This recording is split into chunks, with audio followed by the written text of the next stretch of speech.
طيب. بسم الله الرحمن الرحيم والحمد لله رب العالمين اللهم صل وسلم وبارك على نبينا محمد وعلى آله وصحبه أجمعين وبعد. So welcome to the second part of the Fiqh Hanbali course. The first part last semester we ran up to a part I think of following imama. So if you go to the classroom on the website, you'll find a number of resources there. There's really no mandatory reading for this course. I don't require you to read anything outside of the slides that I put here and the explanation that I offer on these slides. The book itself is called Zad al-Mustaqni', and it's one of the most famous texts within Hanbali Fiqh, written by Imam al-Hajjawi rahimahullah, explained by Imam al-Buhuti and Rawd al-Murbi', amongst other scholars as well. And the text is a longer, amongst all of the primary texts within the madhahib, Zad al-Mustaqni' is probably the longest. If you took primary text from each madhab, it's the longest. So a lot of scholars actually don't go to it first, they go to something else, much more simple. But I just don't see the yield. I prefer to do this text even a little bit longer, but it's not about length, it's about complexity. It's not a complex text, it's just lengthy. He just gives a lot of scenarios, but he does not add any degree of complexity.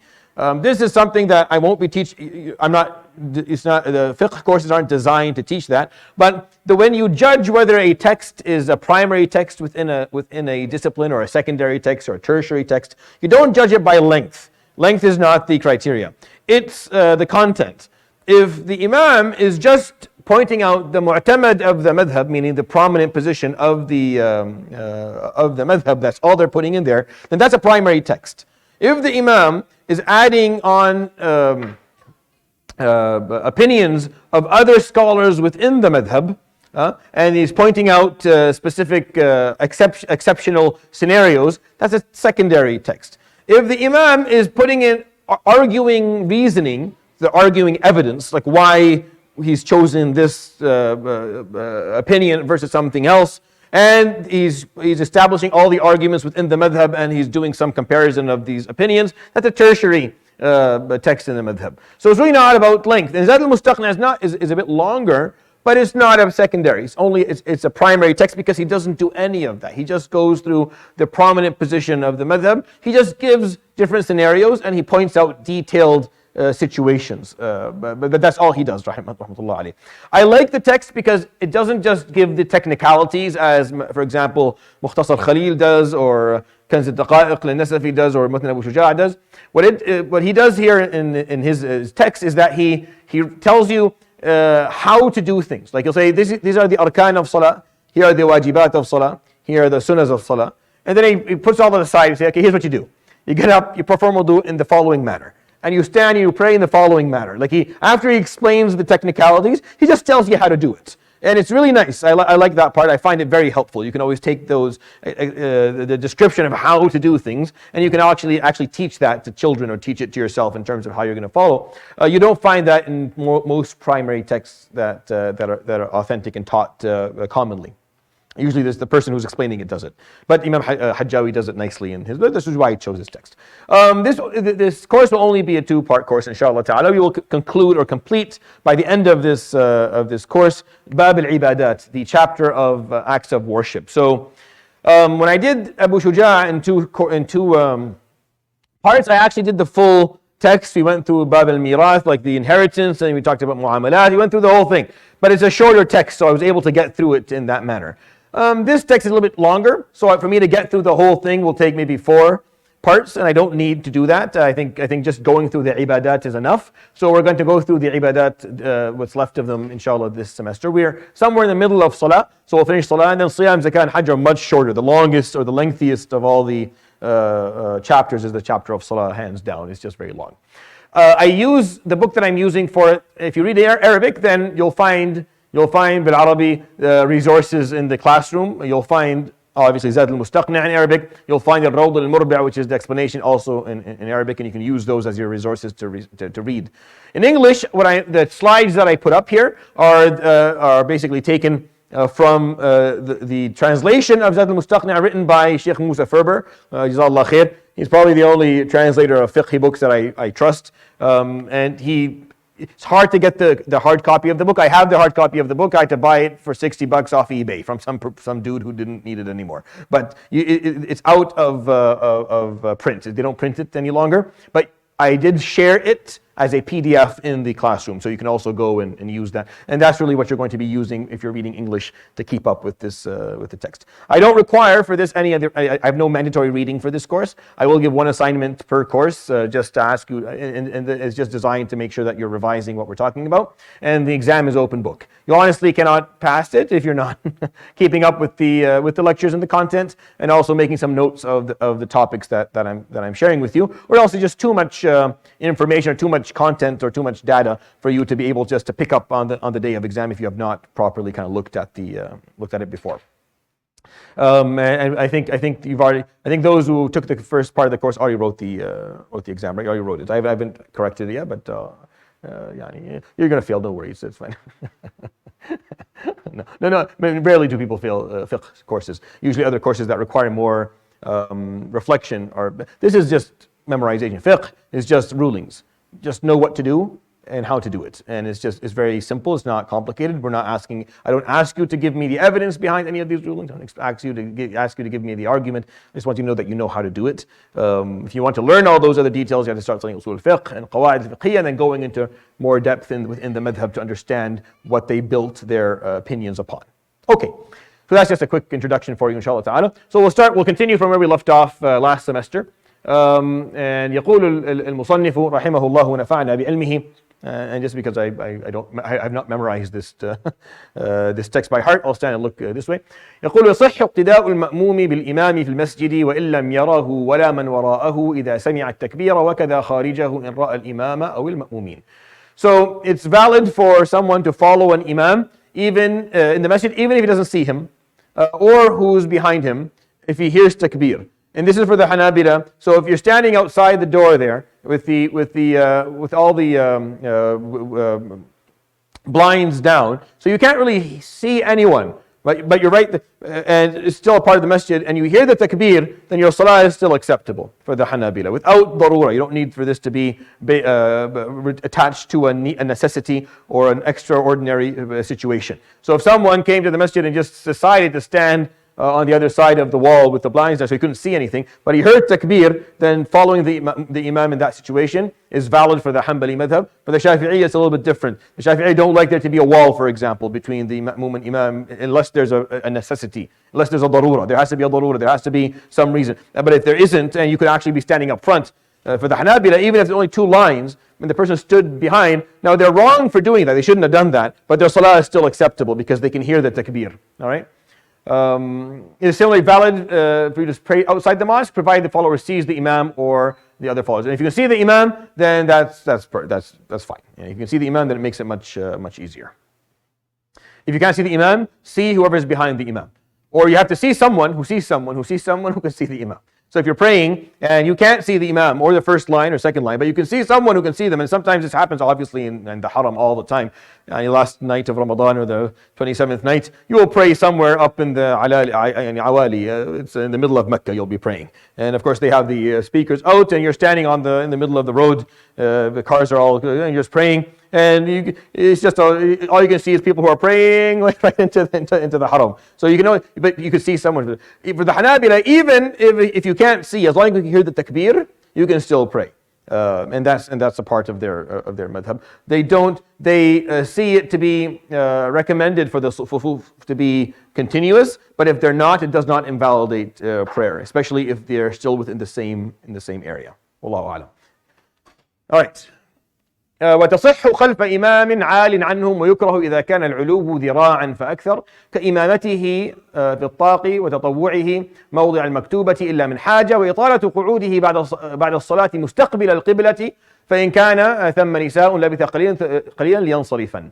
All right, لينصرفن. Sorry. It is permissible to pray behind Imam who's a bit higher than the followers in terms of elevation, like to be praying on something a little bit higher. So if I was to stand, for example, on that thing and pray, it's valid. It is makruh. It's offensive to pray for the imam to be elevated higher than maybe half a meter. Like it shouldn't be more than that, but it's still acceptable. So for example, if you go to the haram, usually the tarawih, they're praying on the second floor. So it's meters and meters above the ground. But there's a darura for this stuff. There's a necessity for that to be the case. So he's praying up higher than the people on the lower floor. So it's makruh, but it's not, it does not invalidate the prayer. And there's a darura for it, so it's not offensive anymore.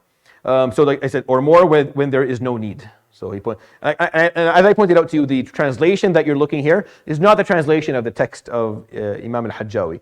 It's the translation of the explanation of the text, Al-Rawd al-Murbi', written by Imam al-Buhuti. So I don't need you to know all of the translation.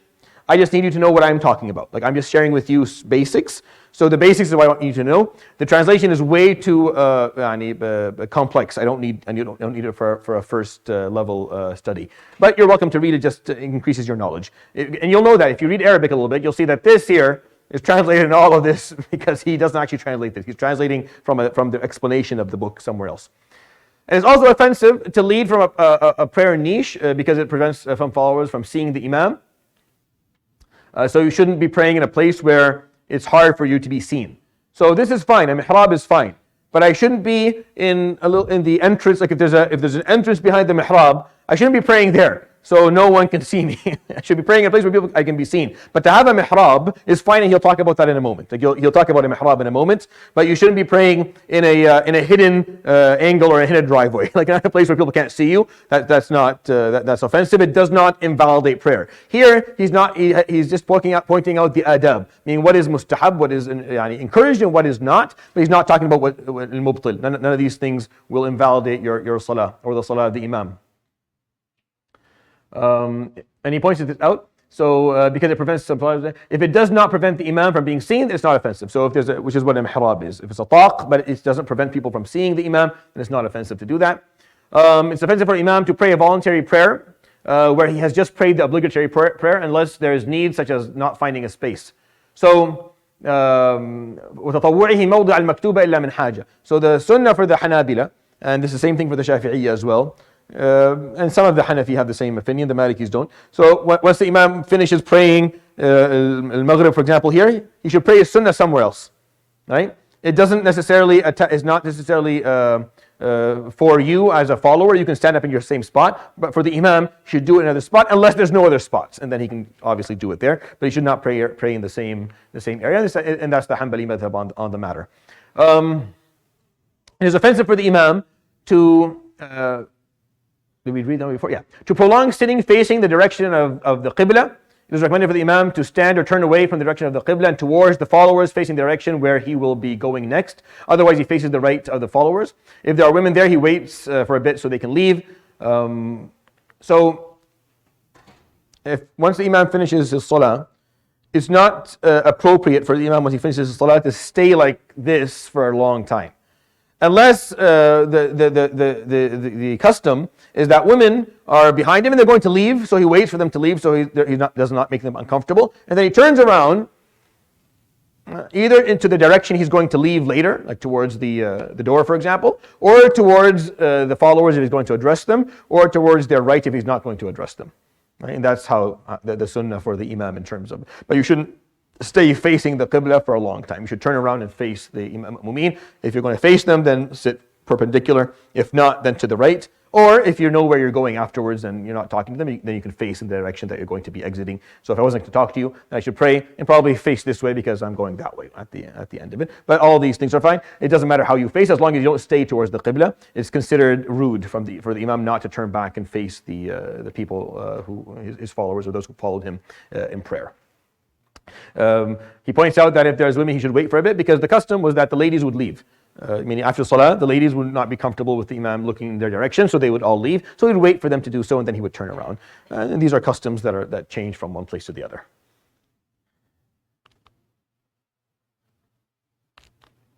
Alhamdulillah. Is it the same one or? Right. ويكره وقوفهم بين السواري إذا قطعنا الصفوف. It's offensive for followers to stand without need between pillars that break up the lines. But there's no harm if a line is short, the same amount as the distance between the two pillars.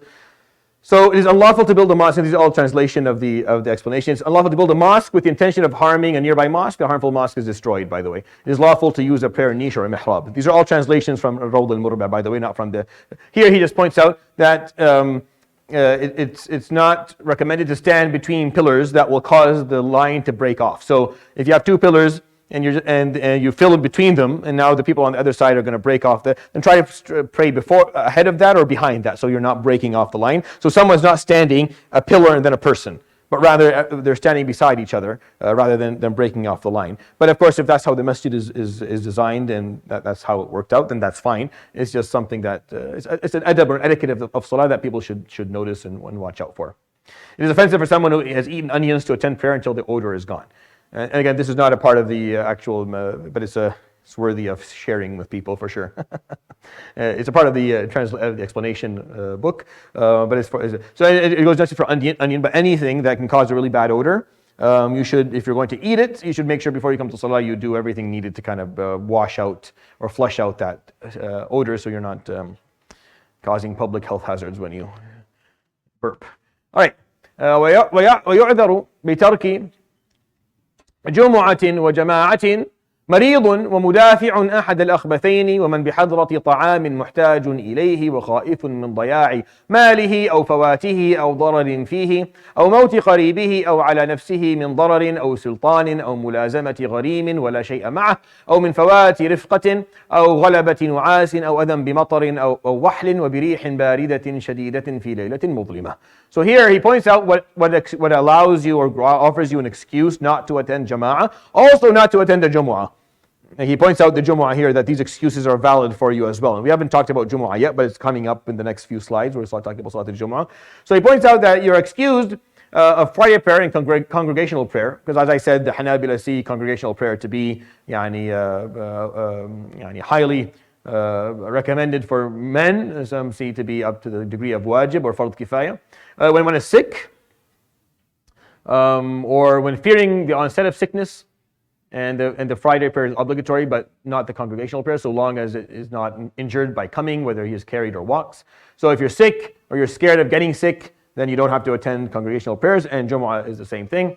You're also excused when holding back urine or feces, meaning if you are in a position where you can't hold your bowel for some reason, then you can go ahead. Then the bathroom comes first, and we know that in general. But even when it comes to attending Jama'ah and Jumu'ah, if this is the timing and you have to go to the bathroom, you end up missing Jumu'ah or missing Jama'ah because of that, you're excused for that because this is more important. You should not come to the masjid or come to prayer when you are basically holding back and you're uncomfortable because of that. When a similar excuse when one fears that his property will be misplaced, lost, or harmed. So example, if you're living in a place or a time where you are not safe, and if you go to Jama'ah or Jumu'ah, someone's going to come and steal your land or harm it or ruin it, then you are excused. You can stay to protect your property, if that's the case. And obviously you have to figure out a solution because or else you'll miss every Jumu'ah and Jama'ah for the rest of time. But it is an excuse if you're in fear of harm of your property. If someone fears the death of a relative or a companion, for example, if you're fearing someone's going to be harmed, it's not a property, but someone that is related to you that you need to stay by and protect or be there for, then you can miss Jumu'ah and Jama'ah. You're also excused if you're harm towards a child or a family or yourself from an animal. For example, if your route from where you are to the masjid is filled with lions or tigers or something and going to be eaten, then you don't go for Jumu'ah. Or if you fear on the way that you're going to be harmed by something, whether it's an animal or something else, and you don't go for Jumu'ah and Jama'ah, you're not required to do that.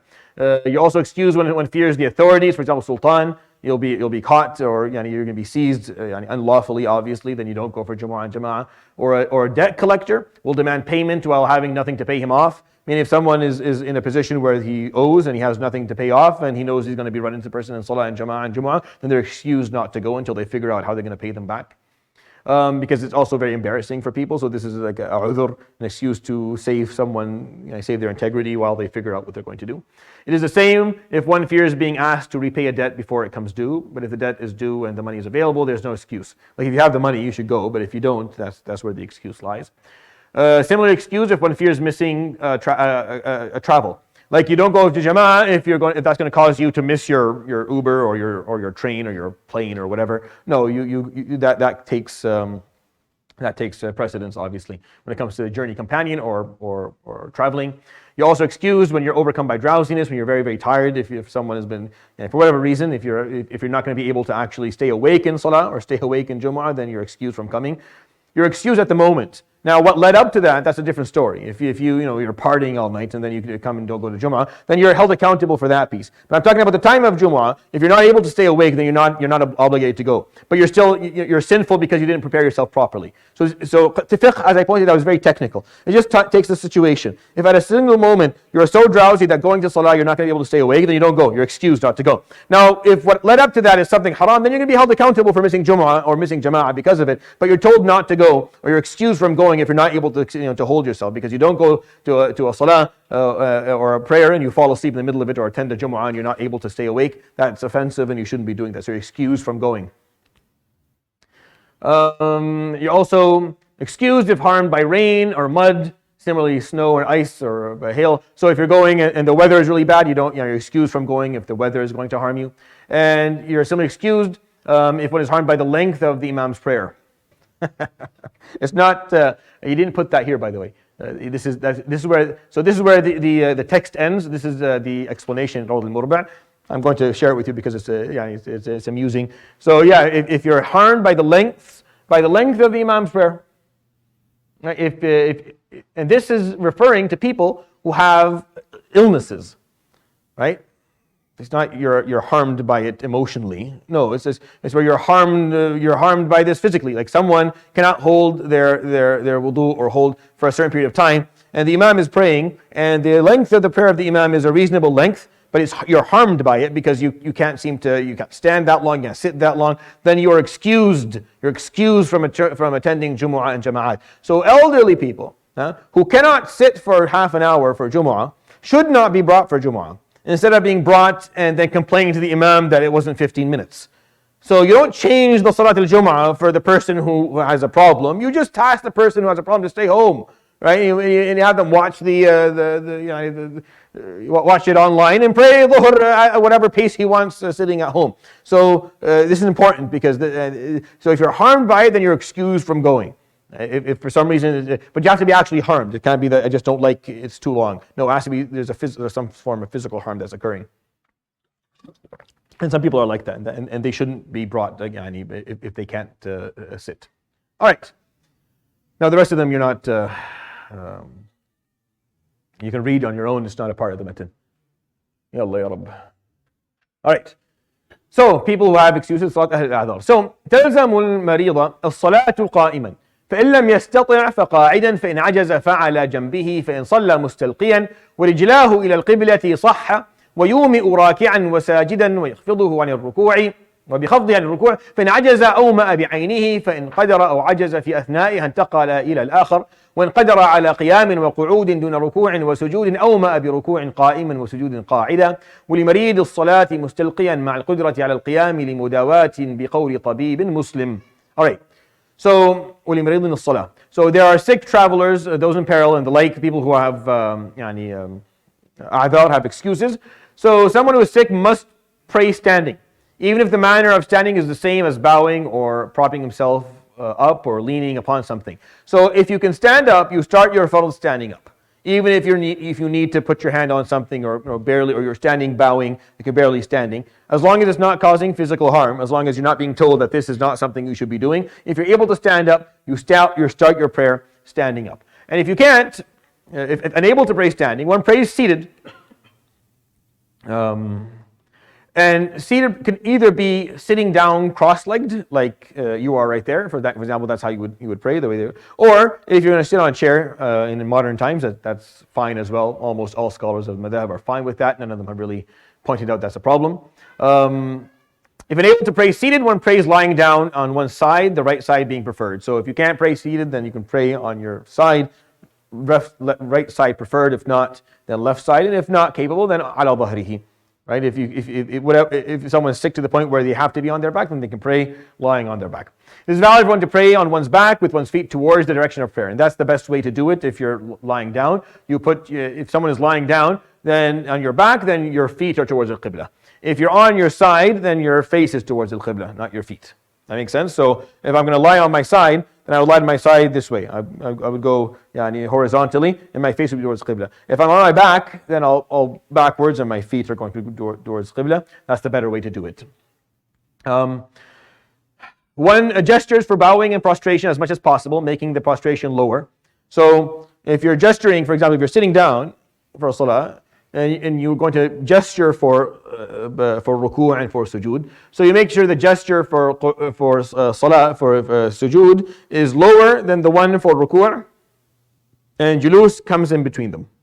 Right? So you just kind of get the gesturing a little bit ranked. So ruku', and then julus, and then sujood. If possible, you try to rank the how high or how low you go with your gesturing. If one is unable to gesture with the body, gesture with one's eyes. So if they can't move their body at all, then they use their eyes for it. And if that's not possible, then they think of it in their minds. If one becomes able or unable to stand during the prayer, one switches to the other. Like if you are, this never happens, but if it were to happen, if you're standing, it happens the other way, meaning if you're standing in prayer and you can no longer stand, khalas, you can't feel, then you sit. That's fine. Even if it's a fard, you can sit. And if for some reason you're sitting and suddenly you have the gift of standing up again, then you should change. You should always go to what is better if you have the ability, and you can always you're allowed to go to what is lesser if you have a proper excuse, and that's just a rule in general. So if one is able to stand and sit but is unable to bow or prostrate, one gestures for bowing while standing and for prostration while sitting. For example, so if you're able to stand and you're able to do julus, but you can't do the other two. You can't bow, do ruku', nor can you do sujood. So what you do is you gesture for ruku' while standing, you gesture for it while standing to the best of your ability, and then you gesture for sujood while sitting. Right? So you don't gesture all by standing or all sitting. If you're able to stand, then you stand. Some people, they can't, their problem is just they can't move their backs in a horizontal or bowing method, but they can stand and they can sit. So if that's the case, they gesture for ruku' standing and for sujood sitting. Someone who is able to stand when praying alone but can only sit when praying in a group can choose to do so, wish to do, like whatever he wants. Someone who is sick may pray on his back, even if able to stand for the sake of medical recovery, provided it's recommended by a trustworthy Muslim doctor. Doesn't have to be a Muslim these days, but it's a trustworthy doctor. I mean, someone who's not going to lie to you. Back then, because there was no CPSO or any body that can hold doctors accountable. So the scholars, they ask a Tabib Muslim who can tell you for sure that you can, because you're going to not be praying the way you should. So if a doctor tells you that don't pray in this method for the next number of weeks or months because it's going to harm you, then you pray in whatever method he allows you to pray, even if you're capable. For example, if you can stand, but he's telling you don't stand for the next 6 weeks because you had surgery, I don't want you standing, don't bear weight on your hip or knee or leg or whatever, then you don't. And you can pray sitting down or lying down for that matter, even though technically you could stand up. Even though technically you have the ability to stand up, but you're being told by a doctor for recovery reasons that you shouldn't, then you follow that. And that's also agreed upon within the four schools of thought, and the Hanbali is no exception. All right. وَلَا تَصِحُّ صَلَاتُهُ قَاعِدًا فِي السَّفِينَةِ وَهُوَ قَادِرٌ عَلَى الْقِيَامِ. So when he's on a ship, it's not valid to pray sitting down if you're able to stand. Like you can't use being on a ship an excuse to pray sitting down because it wobbles a bit. No, you have to pray standing up if you're capable to stand. That's for the people who go on cruises a lot. ويصح الفرض على الراحلة خشية التأذي لوحل لا للمرض. It is valid for one to pray the obligatory prayer on his mount or whatever he's riding. For example, in our sense, it would be a car or a plane because that's kind of what you're going to be riding, whether still or traveling, out of fear of injury from mud, rain, and the like. And likewise, if he fears dismounting will cause him to become separated from his party, expose him to danger, or he will not be able to mount up again. Under such circumstances, he is required to face the direction of prayer and perform whatever he can. It is not valid to pray on one's riding mount because of sickness. So this is an interesting phrase because I like it. I like to share it with you. So if for example, if someone, I'll go back to the example he gave, and we'll draw the analogy for what matters to us. If someone's on their horse and they're traveling, and it's time to pray, for example, Isha. Right? And it's very bad weather. It's bad weather. It's a lot of mud, or it's rain. And if you're going to stop, there's a possibility that he's going to end up harming himself because of the bad weather, or he's going to get separated from the people in front of him. Then you pray, because the faridah, you shouldn't be praying on a mount. A faridah, you should pray appropriately. You should get off and stand and do your salah. You can do sunnah, he'll explain this in a moment, but fard you should do it that way. Now if you're scared of harm from doing that, then you're allowed to pray on the mount, and you just face al-qibla every time something moves. So if for example, he's on a horse and the horse is not going straight, like the qibla is this way, but every time this horse is going to move this way a bit. So if you're on the horse, you're facing the qibla, the horse goes this way, you turn your torso and try to stay towards the qibla. You're doing this because it's dangerous for you to get off and unmount and pray. If it's not dangerous to unmount and pray on the ground, you're just not feeling well, it's not a good enough excuse. Right? It's not a good enough excuse. You get off and you do it appropriately. Even if you're sick, meaning sickness will give you a udhr for something else. Sickness is not an excuse not to pray. And it's not, this is an interesting part of understanding fiqh. You see, sickness is an excuse maybe for you to sit, to pray sitting down, right? For you to pray on your side. It's not an excuse for you to be praying on a mount that's moving. They're not connected. You don't have to be on something that is moving. But if getting off the mount, getting off the horse, is going to be dangerous for you because of the environmental problems that exist, or they're going to lose your party, then you can pray on something that is still moving because the excuse you have is related to what you're doing. But sickness is not related to whether you pray moving or still. It has nothing to do with that. It has to do with if you are going to able to do it standing or lying down or sitting down. So you don't pray on the mount if you're sick. And this is the accuracy of understanding fiqh. Fiqh requires that whatever excuse or rukhsa you're going to use is related to what change you're making, or what is it that you're going to be doing differently. So for wahl, right, for ta'adhi lil wahlin, if it's muddy and it's bad environment, you're going to miss your group, go ahead, pray on your mount. Stay your torso towards the qibla. If you're just sick and you have the ability to actually unmount and pray safely, the environment is fine, you're not going to miss your party or anything, then you do that. And if you end up doing that, but you have to pray sitting down because you're sick, then you pray sitting down, but you're on still land and you're towards the qibla at all times. Right? Because that's the illah, the excuse or the problem has to be associated with what the fiqh is going to be. It's not salata. Oh, he's sick, you stay on the mount. No, they have nothing to do with each other. He can get off the mount and pray, but he can do it sitting down. So things are within fiqh are very importantly, properly connected, appropriately connected. There has to be appropriate association between the rukhsa and between the actual reasoning behind it. I hope that was helpful for you to understand. طيب, من سافر سفرا مباحا 4 برد سن له قصر رباعية ركعتين إذا فارق عامر قريته أو خيام قومه. So he's going to talk about shortening prayers here, and this is an important topic. I love it how it is a very easy or open topic within Islamic law. For sure. Jam' al-Qasr is open. But I run into people that are just taking it to another level.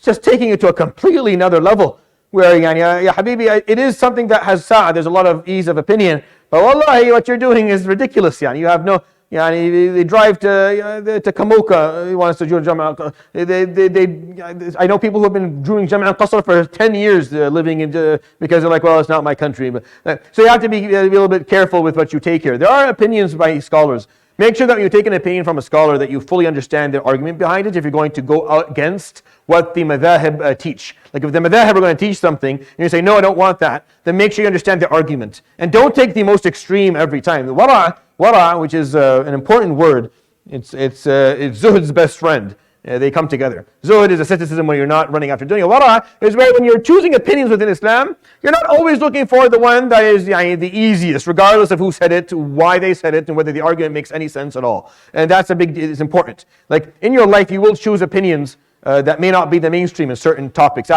There's a need for it. There's a problem, so you spend time studying and reading and listening because there's a struggle in your life and you're looking for a way out, you're looking for some ease. You'll find one or two of those opinions, but be careful from just making it your habit. They call it talfiq and they call it fatwa shopping, and there's all the other names for it that you should be aware of.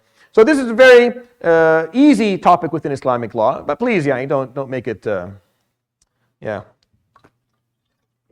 abuse it. Don't abuse it. Some madhahib, they're not Ahlul Sunnah wal Jama'ah.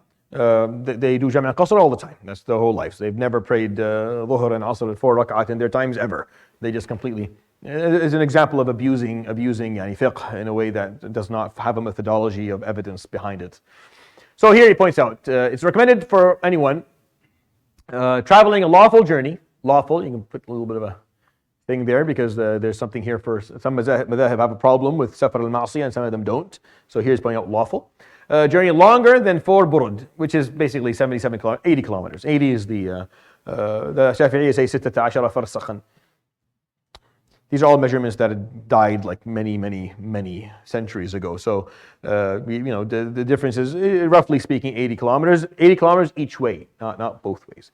Like if you're going like 40 and back 40, that doesn't count. It's 80 and 80 for the Hanabila. Now, some scholars, not all of them have that number, by the way. You will find, and it's reasonable for you to use the lower numbers. I'm fine with that. I'm not a big on numbers. But if you want to learn the Hanbali madhab, for them, they're the most strict. Not actually, the Shafi'is are most strict because the Shafi'is have 82 kilometers. They have 77. We kind of break it on 80. But they're the most strict. Others are a little bit less strict for sure. And I'm okay with that. I'm okay with any of the 4 schools of jurisprudence regarding safar. But it's kind of try to stick to something. Whether by land or sea, to shorten a 4-pair cycle pair to 2-pair cycles upon departing the building of his village or his people's tents. So this obviously last piece is more attached to how cities were built back then. Today it doesn't matter really. No matter where you drive, you're always going to find houses somewhere. So it doesn't really. But it was more like if you're leaving where you lived once you're outside of their tents and you're going this amount of around 80 kilometers, then you do Jam' al-Qasr. Yeah, for us it's quicker to do that. You can do 80 kilometers in an hour. For them, 80 kilometers was like a day and a half. It was a day and a half of travel. Some scholars stick to that, and they're the strictest of all, and they're outside the form of madhab, by the way. That it's not about kilometers. It's not about how far it is, it's how long it takes to go them. So they don't look at being 80 kilometers. They say, well, it took a day and a half so you have to be traveling for at least a day and a half, and anything less than that they're not okay with. But alhamdulillah, the majority of scholars don't require that. So once you're beyond 80, you are for sure safe. Anything less than that, you're still safe. I usually have a slide that has all the breakdowns of the different opinions. If I haven't shared it here, I'll put it in. Like I'll just take it from another lecture and put it there for you to look at, because it's important, I think, for you to know these things. All right, prayers that are shortened according to the preconditions listed below are not made up if one returns before completing his distance.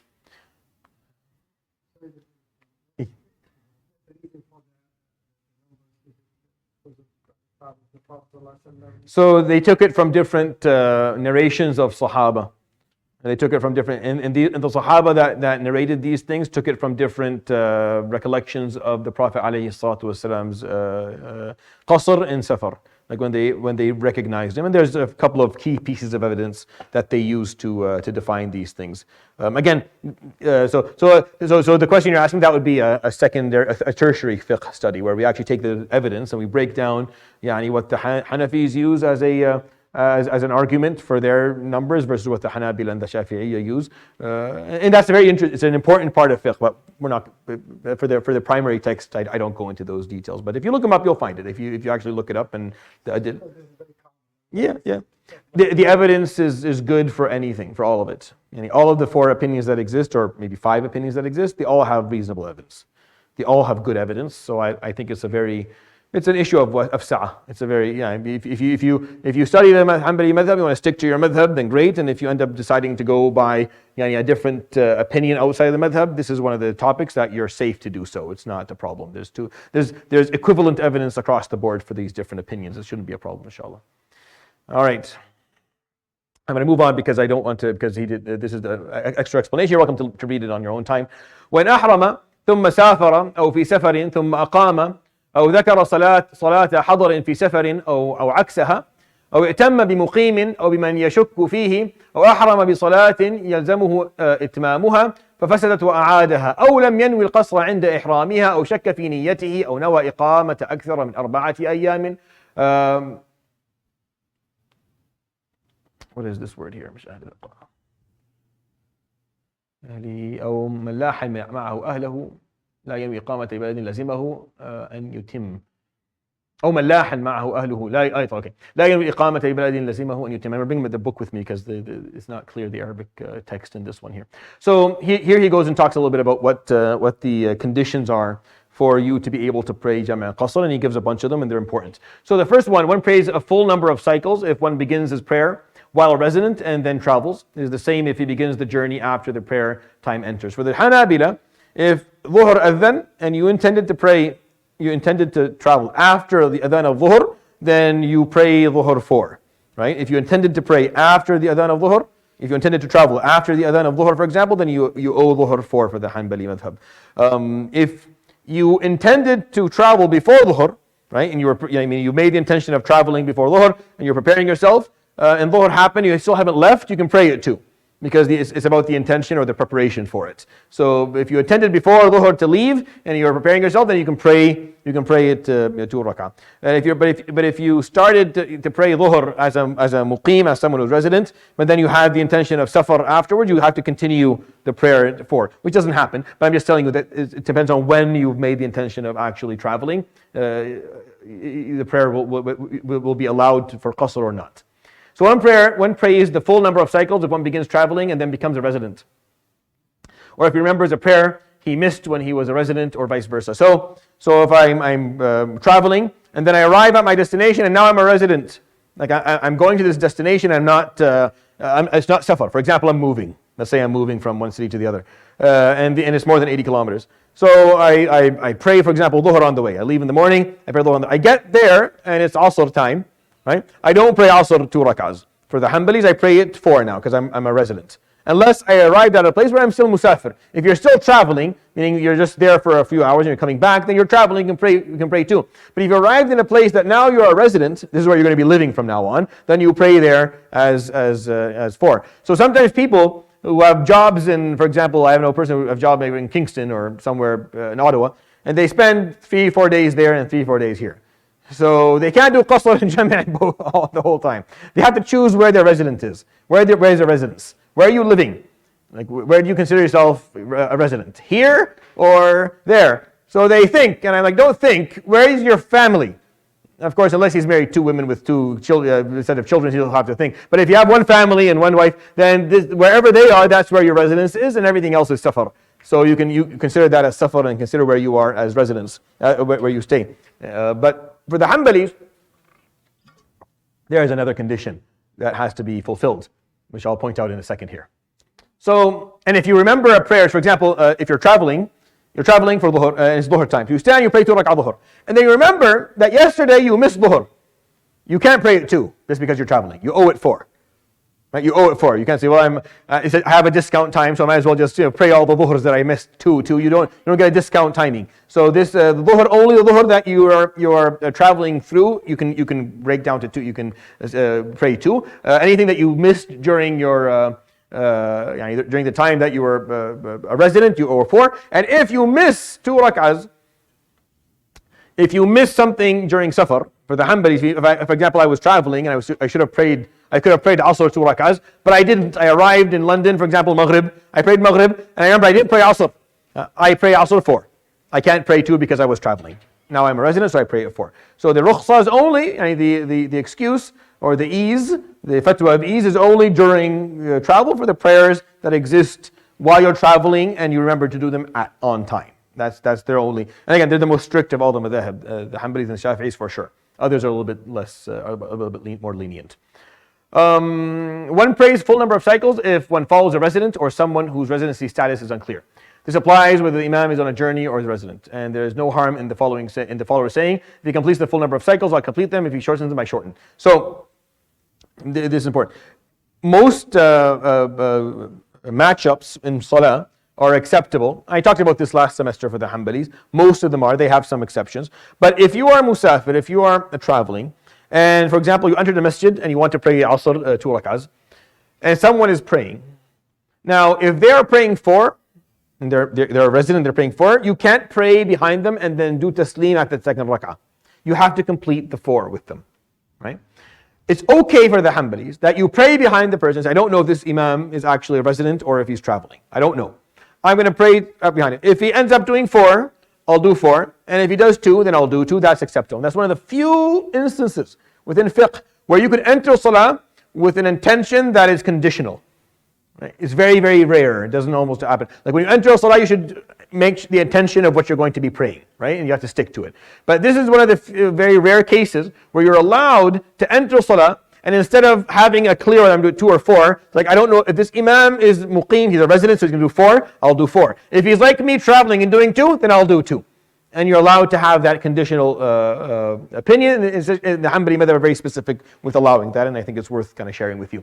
It's not pointed out here, but it's pointed out in the translation. One prays the full number of cycles if one began a prayer that must be prayed completely, and it became invalidated by ritual impurity and the like, and one repeats it. So this is if you prayed, for example,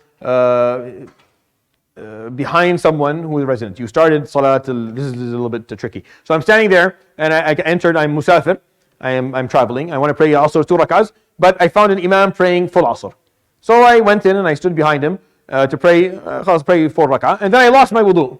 Right? I owe asr 4 rak'ah now. That's it. I owe it 4. I can't go back to, I lost my wudu, go make wudu and come back pay 2. No. You owe it 4 because you actually you lost your in the middle. You lost your wudu. You lost your in the middle of your prayer. So you owe whatever it is that you were doing before. What you were doing before is a 4, so you have to go back and do that. So that's just a little bit of a tricky one that you should know. One prays full number of cycles, I mean all 4 rak'ah, if one did not intend to shorten when beginning or is doubtful about one's intention. So you have to have the intention of 2 rak'ahs up front. If you don't have it, you can't remember in the middle of the salah and then switch. Right? You have to. The only switch you're allowed is if you're like, I don't know what this imam is doing. It's either 2 or 4. I'll do whatever he does, knowing that you're musafir and you have the intention of 2 if he does 2. But if you entered salah and you didn't remember that you should be intending 2, then you do all 4. One prays a full number of cycles, all 4, if one intends to be a resident for more than 4 days. So if you have the intention of being a resident for more than 4 days in a spot, for the Hanbalis, you have to pray normally. You don't get to pray Jam' and Qasr when you reach the destination. So if I'm traveling, for example, to another country, on the way, I do Jam' and Qasr, no problem. I can do Dhuhr and Asr together, 2, Maghrib, Isha, 3, 2, no problem. Once I get to my destination, if I'm intending to stay there for a week, I go back to praying normally. If I'm intending to stay there less than 4 days, then I can do Jam' and Qasr in the time. And that's again the strictest of the opinions, along with the Shafi'i opinion. They're very strict on this issue. Others are much more lenient. The Hanafis are okay up to 2 weeks. And there's a group of scholars that are okay for longer than that. But he does make an exception here that I'll point out for you in a moment. That'll be helpful. Where is it? So one prays full number of cycles. One is a sailor whose family is with him and does not intend residency in any land. So if someone is just ongoingly traveling, then they can ongoing do Jam' and Qasr. So if this is the biggest problem in your life, get a ship, put your family and kids, and just sail the Atlantic until the end of time, and you can do Jam' and Qasr, no problem. Right? This is because his journey is not interrupted and he has not left his land or his family. This is the same for someone who's a bus driver. He didn't say a donkey driver, but a bus driver, or an animal herder, or the Sultan's messenger and the like. So people whose job is to continuously be on the road and they're always traveling, then they can do Jam' and Qasr for the whole time that they're traveling. Yeah, that's fine. وإن كان له طريقان فسلك بعدهما أو ذكر صلاة سفر في آخر قصر. One can shorten one's prayer if one took the longest of 2 possible routes or remembered a prayer missed while on another journey. So this is so if I am going somewhere, going one way will be 80 kilometers, going another way will be 40, and I chose to go the 80, I can still do Jam' and Qasr. I can do that. If I chose to go the 80, I can still do it. Now, if you're doing that just to do Jam' and Qasr, then yani miskeen. But if you do that, then that's fine. And if you remember during your traveling of a salah that you missed while traveling at another time, you can do it Qasr. Right? While traveling, you can do it that way. I point out if you're a resident and you remember a salah that you missed in travel, you have to pray it full. But if you remember it while you're traveling, you can pray it reduced to 2 rak'ahs. So you can see Imam Hajjawi gives a lot of scenarios. It's still a primary text of fiqh. It's not a secondary text of fiqh. It's still primary because he does not do any arguments. He doesn't do any mufadalat wa tarjih. He does not do any comparisons. And it does not give any evidence. He just gives scenarios. Giving scenarios, no matter how many they are, keep the text as a primary text. It's not a secondary text. Even though some people try to teach it as secondary text, it's not fair. As a talib ilm, as a seeker of knowledge, you have to understand what it is that you're going to get when you're going to study a secondary text of knowledge. You have to start hearing about the other opinions within the madhab. You have to start hearing about extra, there has to be extra information that's being offered to you in order for you to take a secondary text. If it's just more scenarios, then you just stick to, it doesn't matter. That's not a secondary text. A secondary text, so sometimes we'll do two primary texts in a madhab. I'll probably, for Shafi'i, do two primary texts. We did Abu Shuja, I'll probably do Sharh ibn Qasim al-Ghazi as a primary text. It has more scenarios, but there's nothing extra. When I say secondary, now we're talking about, within the madhab, we're talking about the different opinions. Tertiary, he's telling you the evidence. He's actually explaining why it is that we chose, why it is that we have these rulings, and what other people said, and the reasoning behind it, and the arguments. So just know when you're studying what is it that you're looking for, because each book of fiqh, is again, they're not judged by how long they are, how lengthy. They're judged by the content and the nature of the content that they carry. It's very important, because you can waste your life studying like 15 books of fiqh, Hanbali, and all you ever did was study primary texts. You never studied the secondary text. You have no idea of the difference of opinions on topics within the madhab. You have no idea what the arguments are for these things. You don't know the evidence. So it's important that when you study, don't study more than, for example, on a primary level, 2 texts is top, the most. Secondary, 2. And tertiary, 2 tops. I prefer 1, but nothing more than that. If you do more than that, you're just regurgitating. Your time is being wasted. So be careful about that piece. وإن حبس ولم ينوي إقامة أو أقام لقضاء حاجة بلا نية إقامة قصر أبدا. So one can shorten indefinitely if one is held back oppressively or by sickness, rain, and the like, and does not intend residency. So this is where the Hanabila offer a little bit of a nice way. So if you are traveling and you are stuck, you're going, for example, to perform something. Let me finish this and let me read it and then I'll explain. So one can shorten indefinitely if one remains in a land for the sake of carrying out some obligation or fulfilling a need without intending to become resident, not knowing when he will finish or the job or fulfill the need. One prays the complete number of cycles if one thinks that task cannot be carried out in less than 4 days. So if you're entering and you don't know how long it's going to take you to finish what you're here to do, and you don't know how long you're going to be stuck in this land, or you are being held against your will, you got sick, or you missed your train. For all these reasons, you can shorten indefinitely, like for forever and ever, until your problem is. But if you go and you're like, I know that this task that I'm here for is not going to be a 4-day task. I'm here to perform a task, it's going to be at least 5-6 days. Then you pray normally until your task is over. But if you're there and you're like, I don't know how long this is going to take. I think it's probably going to be less, but I don't know. So you can shorten indefinitely if you're in a place and you don't know when you're going to be able to leave. You don't have an indication telling you that you're going to be staying more than 4 days and 5 days. It's just a matter of you getting the visa, for example. If you're stranded in a country and you're just waiting for a plane ticket, or you're waiting for the visa, you don't know how long it's going to take, then you can shorten indefinitely, even if you're there for years upon years upon years. Or you were sent by your company or to do something. You don't know how long it's going to take for you to finish what you're doing. So you can continue to pray shortened prayers for as long as you are there until your task is done. So that's where the Hanabila offer the ability to pray, to shorten your prayer for a longer period of time. But if you know that you're in a place for more than 4 days, for sure, then for the Hanbali madhab, you have to start praying normally. But if you don't know, and you're just waiting to finish the task, then you can shorten indefinitely until you do. So it offers that little opening. The Hanafis have a similar fatwa in their madhab as well. So I'll end with that. Inshallah, we'll continue next week. We'll stop at Isha for the next 2 weeks, and then we'll make up for the missed or lost time, inshallah, once this course starts to become after Isha in November. We'll start taking a little bit longer to catch up. So we'll just end at Isha to make your life easier. Inshallah, subhanahu wa bihamdik, la ilaha illa anta astaghfiruka wa atubu ilayk. Wa sallallahu wa sallam wa barak ala nabiyyina Muhammad wa ala alihi wa sahbihi ajma'in. Jazakumullah khair.